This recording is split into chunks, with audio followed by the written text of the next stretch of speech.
Good evening and welcome to Future Forward. I'm Ravi Sharma, and joining me today is Meera Patel, one of the leading voices in workforce transformation research. Meera, as we sit here in late 2025, it genuinely feels like we're living through a technological renaissance that's reshaping not just how we work, but who we are as professionals. What's your take on this moment in history? Thank you for having me, Ravi. You're absolutely right. We're at an inflection point that I believe future historians will mark as the great workforce transformation. The statistics are staggering. According to Gartner's latest data, global public cloud spending has reached $723.4 billion in 2025, up from $595.7 billion just last year. But more importantly, 72% of organizations are now actively using generative AI services. That's not experimentation anymore. That's mainstream adoption. And those numbers tell only part of the story. What fascinates me is the human element. We're seeing some professionals absolutely thrive in this environment. They're adapting, learning, and frankly, accelerating their careers. But others are struggling to keep pace. It's creating what I call the adaptation divide. Exactly. And the data backs up your observation. Our latest research shows that 39% of workers' core skills are expected to change by 2030. That's from the World Economic Forum's Future of Jobs Report 2025. Think about that. Nearly 4 out of 10 people need to fundamentally retool their professional capabilities within the next 5 years. That's unprecedented in modern workforce history. Let's dive deeper into those numbers, because I think many people don't grasp the sheer scale of what's happening. When we talk about AI and cloud adoption, we're not discussing gradual change. This is a technological tsunami. Absolutely.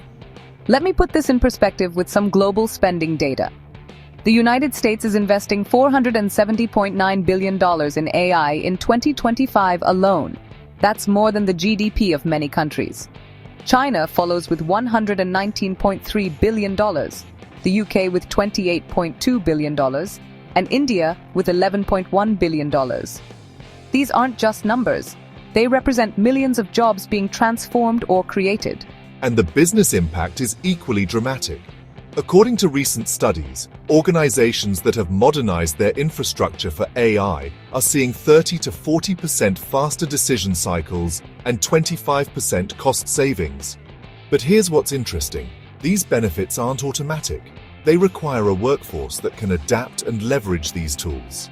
That's the crucial point, Ravi. The IBM Institute for Business Value found that historically only 6% of the workforce needed reskilling. By 2024, that number jumped to 35% of the global workforce.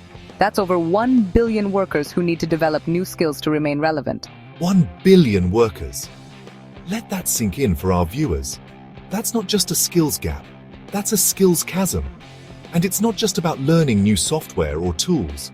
The nature of work itself is changing. Exactly. Take automation, for example. We're seeing AI-optimized server spending increase by 135% in 2025 alone, which means more routine tasks are being automated. But here's the paradox. While AI handles routine work, it's creating demand for uniquely human skills: creativity, emotional intelligence, strategic thinking. Speaking of the nature of work changing, some of the world's top CEOs have been remarkably candid about AI's impact on their organizations. Let's hear what they're saying. The honesty has been refreshing, if sometimes stark. Jim Farley, Ford's CEO, stated bluntly, "Artificial intelligence is going to replace literally half of all white-collar workers in the U.S. quote. That's not a distant future prediction. That's a current business reality driving Ford's strategic decisions." And Amazon's Andy Jassy has been equally direct. He said, "As we roll out more generative AI and agents, it should change the way our work is done. We will need fewer people doing some of the jobs that are being done today, and more people doing other types of jobs. In the next few years, we expect that this will reduce our total corporate workforce." But it's not all about reduction. Mark Benioff from Salesforce offers a different perspective. AI is doing 30 to 50% of the work at Salesforce now. All of us have to get our head around this idea that AI can do things that before we were doing, and we can move on to do higher value work. I love that phrase, higher value work. It suggests evolution rather than extinction. Jensen Huang from NVIDIA paints an even more optimistic picture. I'm hoping that NVIDIA someday will be a 50,000 employee company with 100 million AI assistants in every single group. AI will change every job.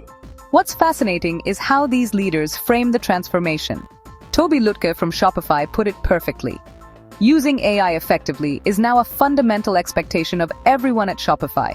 I don't think it's feasible to opt out of learning the skill of applying AI in your craft. That last quote captures something essential. AI literacy isn't optional anymore. It's become as fundamental as computer literacy was in the 1990s. But what concerns me is the gap between these executive expectations and current workforce capabilities. Your concern is valid. Our research shows that 63% of organizations cite skill gaps as the biggest barrier to business transformation. We have leaders pushing forward with AI adoption while significant portions of their workforce lack the skills to effectively leverage these tools.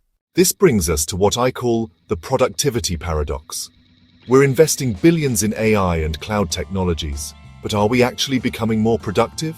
The data tells a nuanced story. It's one of the most interesting aspects of our current transformation. Stanford research found that hybrid workers are 8% more productive than both fully office-based and fully remote workers. But here's what's really interesting. 62% of managers rate their hybrid teams as more productive, while employees themselves report 90% productivity levels. Those numbers suggest that productivity isn't just about location anymore. It's about how we structure work itself.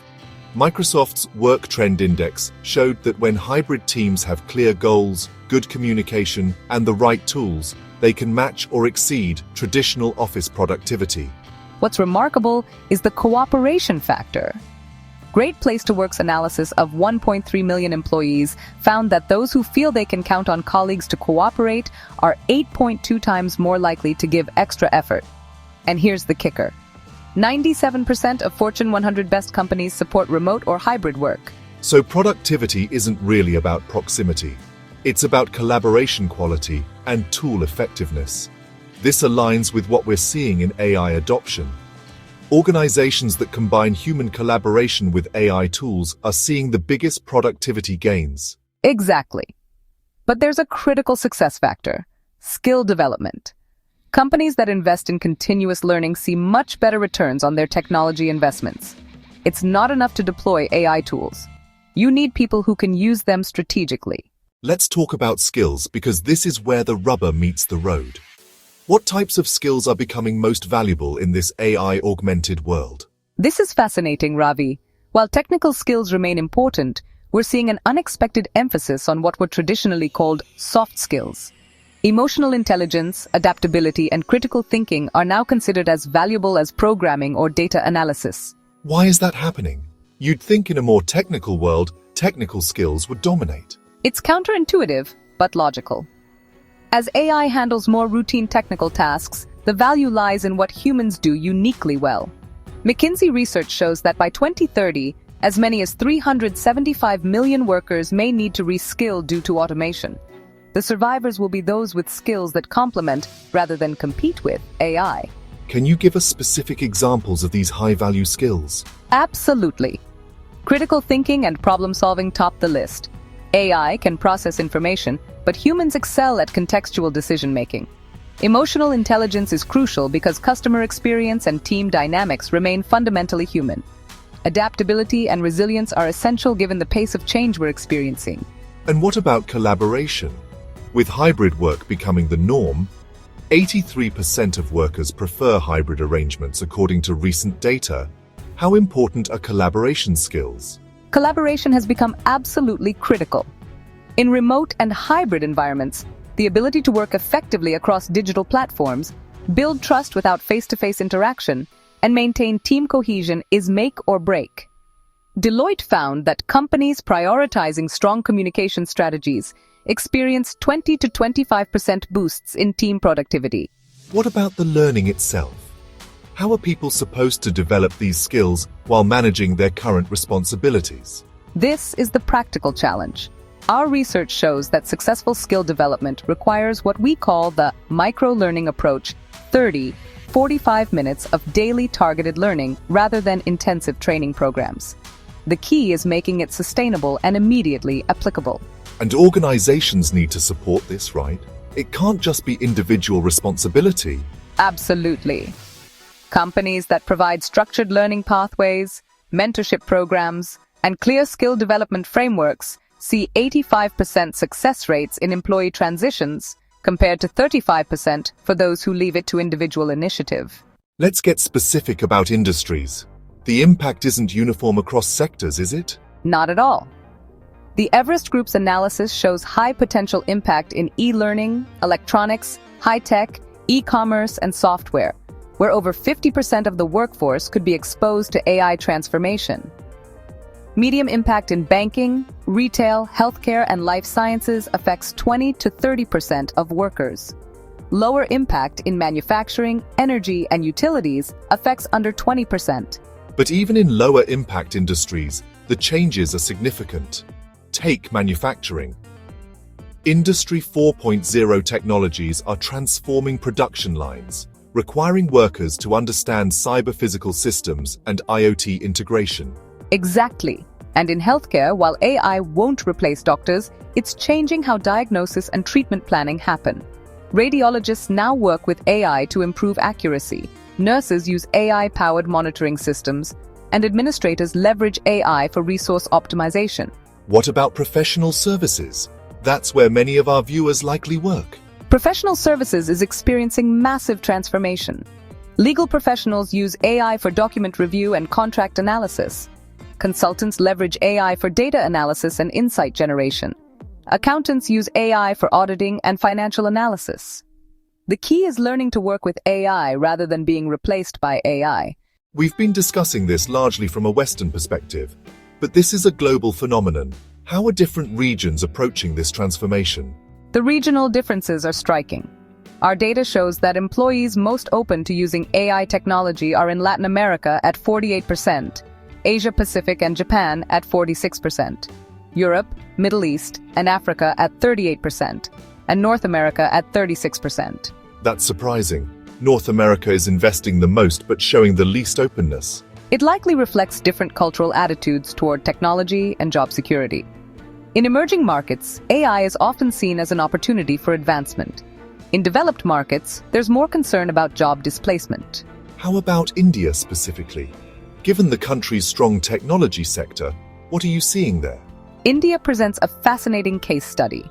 The country is investing $11.1 billion in AI in 2025, and the AI infrastructure is growing at 24.3% CAGR. Indian professionals are generally embracing AI tools, viewing them as career accelerators rather than threats. And China's approach seems more systematic, with significant government investment driving adoption. Yes, China's $119.3 billion investment reflects a strategic national approach. They're not just adopting AI, they're building entire ecosystems around it, from education to industrial applications. For individuals watching this, the key question is, how do I future-proof my career? What practical advice can you offer? First, develop AI literacy. You don't need to become a programmer, but you need to understand how AI can augment your work. Second, focus on complementary skills, things that make you more valuable when working alongside AI. Can you be more specific about those complementary skills? Strategic thinking, understanding how to apply AI insights to business problems. Communication, translating AI-generated insights for different audiences. Creativity, using AI as a tool for innovation rather than replacement. Ethics and judgment, knowing when and how to question AI recommendations. What about the learning process itself? How should people approach skill development? The most successful approach is experiential learning. Don't just take courses. Start using AI tools in your current role. Experiment with ChatGPT for writing. Use Copilot for coding assistance. Try AI tools for data analysis. Learn by doing. And build a learning community, right? Absolutely. Join professional communities, attend meetups, participate in online forums. The people who thrive in this transformation are those who learn collaboratively, not in isolation. What about organizations? What should leaders be doing right now? Invest in your people, not just technology. Provide learning budgets, create internal AI communities, And most importantly, give people permission to experiment and fail. The organizations that win will be those that become learning organizations. Let's be honest about the challenges. This transformation isn't easy. What are the biggest obstacles you're seeing? Fear is the biggest obstacle. Fear of obsolescence, fear of learning new things, fear of making mistakes. We found that 44% of workers would take a pay cut to maintain hybrid work arrangements. That tells you how much uncertainty people feel about the future. And then there's the economic pressure. Learning new skills takes time and money that many people don't have. True, but the cost of not adapting is higher. Our analysis shows that professionals who invest $2,000, $8,000 in strategic skill development see 300 to 500% returns within 2 years through salary increases and better opportunities. What about age bias? Are older workers at a disadvantage? The data is encouraging. Mid-career professionals aged 35, 45 actually have the highest transition success rates at 72%. Experience plus new skills is a powerful combination. The key is approaching it strategically, not reactively. And what about the gender dimension? Are there different impacts on men and women? Interestingly, the remote and hybrid work trend has generally benefited women, providing more flexibility for work-life balance. However, we need to ensure that women aren't disproportionately assigned to coordination roles while men get the strategic AI assignments. Earlier, you mentioned the opportunity versus nightmare paradox. For some, this transformation is a career accelerator, while for others, it feels like an existential threat. What determines which group you fall into? Mindset is the biggest differentiator. Those who view AI as a tool to amplify their capabilities thrive. Those who see it as competition struggle. But mindset alone isn't enough. You need strategic skill development and organizational support. Can you give us a concrete example of someone who's turned this challenge into an opportunity? I know a financial analyst who learned to use AI for data processing and insight generation. Instead of spending hours on spreadsheets, she now focuses on strategic interpretation and client communication. Her value to the organization increased dramatically, and so did her compensation. That's a perfect example of human-AI collaboration.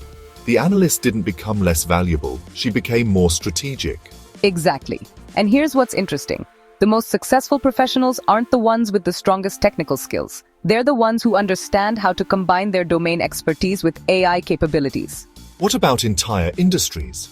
Are there sectors where the opportunity side clearly outweighs the nightmare side? Healthcare is a great example. AI is helping doctors make better diagnoses, enabling personalized treatment plans, and improving patient outcomes. The technology amplifies medical expertise rather than replacing it. And education seems similar. AI can personalize learning experiences and free teachers to focus on mentoring and inspiration. Yes, but the key in all these examples is that humans remain central to value creation. AI handles the processing. Humans provide the judgment, creativity, and emotional intelligence. As we begin to wrap up, let's get practical. For someone watching this who feels overwhelmed but wants to take action, what are the first 3 steps they should take? Step 1. Audit your current skills against future requirements in your field. Step 2. Start experimenting with AI tools relevant to your work. Spend just 30 minutes a day learning. Step 3. Build your professional network to include people who are successfully navigating this transformation. And what about time management? How do you balance current work responsibilities with learning new skills? Integrate learning with current work. Instead of separate study time, use AI tools to complete existing tasks more efficiently. This provides immediate value while building new capabilities. What resources would you recommend for people just starting this journey? LinkedIn Learning, Coursera, and Udacity for structured courses. YouTube and industry blogs for staying current on trends. Professional associations and meetups for networking and peer learning. And for leaders who need to guide their teams through this transformation? Lead by example. Demonstrate your own learning journey. Provide resources and time for skill development. Celebrate experimentation and learning, not just immediate results. Create psychological safety where people can admit knowledge gaps without fear. Mira, as we conclude, I want to return to our opening question. The future is now, but are we ready? We're more ready than we think, but less ready than we need to be. The tools exist, the opportunities are real, and the pathways for skill development are accessible.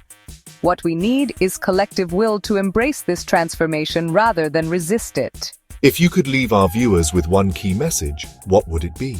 This is not about technology replacing humans. It's about humans becoming more strategic, creative, and valuable by working with technology. The future belongs to those who can bridge the human and digital worlds. And remember, the greatest risk isn't the technology itself. It's standing still while the world transforms around us. The future is indeed now, and those who are actively preparing will find extraordinary opportunities ahead. We have the data, we have the tools, and we have the roadmap. What we need now is the courage to take the first step. Thank you, Mira, for this insightful discussion, and thank you to our viewers for joining us. The future is here. Let's embrace it strategically.